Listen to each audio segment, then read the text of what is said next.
क्या बीपी की प्रॉब्लम्स भी आपकी यौन समस्याओं को जन्म दे सकती है? हे गाइस, मैं हूं आपके साथ आपकी सेक्सुअल वेलनेस कोच उज्ज्वला और आज मैं आई हूं डॉक्टर शेख के पास ये जानने के लिए क्या बीपी के पेशेंट्स को भी यौन समस्याएं हो सकती हैं और क्या हाई बीपी के पेशेंट्स जो अगर यौन समस्या झेल रहे हैं तो वो ऐसा क्या कर सकते हैं कि यौन समस्या भी ठीक हो जाए और बीपी की प्रॉब्लम से भी उन्हें छुटकारा मिल जाए। हाई बीपी और लो बीपी दोनों पे हम बात करेंगे।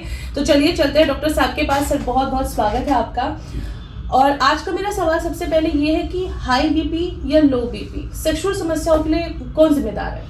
देखिए, हाई बीपी ज़्यादा जिम्मेदार होता है तो खासतौर से सेक्सुअल समस्याओं के लिए, क्योंकि जब हमारा कोलेस्ट्रॉल वगैरह बढ़ जाता है या हमारी कोरोनरी या आर्टरी ब्लॉकेज हो जाती है, उसकी वजह से हमारा ब्लड का फ्लो पूरा नहीं हो पाता। उसकी वजह से क्या होता है कि जो दिक्कत है, सेक्सुअल दिक्कत आना शुरू हो जाती है। तो मैं ख़ास तौर से अपने जो जिनको बीपी हाई रहता है या कोलेस्ट्रॉल वगैरह बढ़ा रहता है उनसे कहना चाहूँगा कि आप खास तौर से एक तो चिकनाई वाली चीज़ें बंद करें।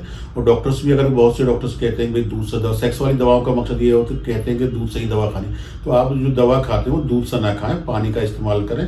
और चिकनाई खास तौर से, और जो नॉन वेज इस्तेमाल करते हैं वो चिकना वगैरह कम खाएं, कि उससे ऑटोमेटिकली आपको फ़ायदा होना शुरू हो जाएगा। उसके बावजूद भी अगर आपको लग रहा है कि आपको बीपी की बहुत ज़्यादा शिकायत रहती है और कोलेस्ट्रॉल बहुत ज़्यादा बढ़ा रहता है आपको, तो मैं यही सलाह दूंगा कि पहले आप जो है ख़ास तौर से बीपी के लिए दवा लें और साथ में आप कोई भी ऐसी एंटीऑक्सीडेंट वगैरह मेडिसिन वगैरह ले सकते हैं। और ख़ास तौर से आपको सेक्स के लिए कोई भी, जो अगर आप बीपी के पेशेंट और हाई बीपी आपको रहता है, तो बाजार में बिकने वाली 100 नंबर 50 नंबर ये वाली गोलियां ना लें। वियाग्रा वगैरह जो भी होती है, मैं नाम नहीं लेना चाहता, कैवेट्रा जितनी भी गोली आती है वो बिल्कुल ना लें। वो आपके लिए बहुत ज़्यादा, आपकी ज़िंदगी के लिए खतरनाक हो सकती है। कई बार जो ज़्यादातर जो देश के अंदर बीपी की शिकायत हो रही है उन्हीं गोलियों की वजह से हो रही है नौजवानों के अंदर, क्योंकि पेशेंट जो है बिना डॉक्टर की सलाह के 100 number 200 number 100 mg 100 mg 200 mg तक इस्तेमाल कर रहा है, तो उनके बहुत ज़्यादा साइड इफेक्ट होते हैं। तो मैं आपको यही सलाह दूंगा कि किसी भी तरीके से आयुर्वेद को अपनाएं। जिस तरह की आयुर्वेद में मकरध्वज वगैरह आती है, सुगंध आती है, शतावर है, सफ़ेद मूसली, और यह अच्छे किसी डॉक्टर से संपर्क कर रहे हैं आप, जिससे कि आपको सही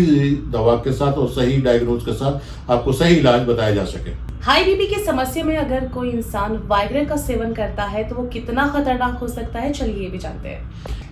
देखिए, हाई बीपी में तो ऐसा तो मैं ये कहूँगा कि अगर जिनको बीपी भी नहीं है, मैं तो सलाह किसी भी सूरत में नहीं देगा आप वियाग्रा इस्तेमाल कर लीजिए, कैवेट्रा या सिडनाफिल टेंडाफिल, कोई भी साल्ट में कभी सलाह ही नहीं देता अपनी ज़िंदगी में मैंने कभी पेशेंट में, क्योंकि ये जो कोई मुकम्मल इलाज नहीं है। और हमारा मकसद ये है किसी पेशेंट को ठीक करने से होता है कि वो परमानेंटली ठीक हो जाए। बीमारी का मतलब ये उसका इलाज होना चाहिए। आप 1 महीने 2 महीने 3 महीने कोई टाइम है, ड्यूरेशन है, जो अगर, क्योंकि सेक्सुअल जो समस्याएं होती हैं कई बार क्या वीर के पतलेपन की वजह से होती हैं, धातु कमी की वजह से होती हैं, टेस्टोस्टेरोन की कमी की वजह से होती है, तो वो एक इलाज होता है, प्रॉपर वे में इलाज लेना होता है। लेकिन जहाँ तक इन गोलियों का मकसद सिर्फ इस चीज़ के लिए, पहली बात तो मैं किसी और वीडियो में बात करूँगा कि ये गोली किस काम के लिए बनाई गई थी, वो एक अलग टॉपिक रहेगा।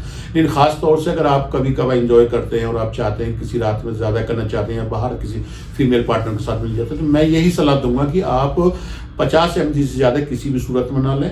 और अगर हाई बीपी वाले पेशेंट तो बिल्कुल भी किसी भी सूरत में इन चीज़ों को ना लें। लेना है तो मेगालिस 20 mg आप तक ले सकते हैं, उससे ज़्यादा आपको नहीं लेनी।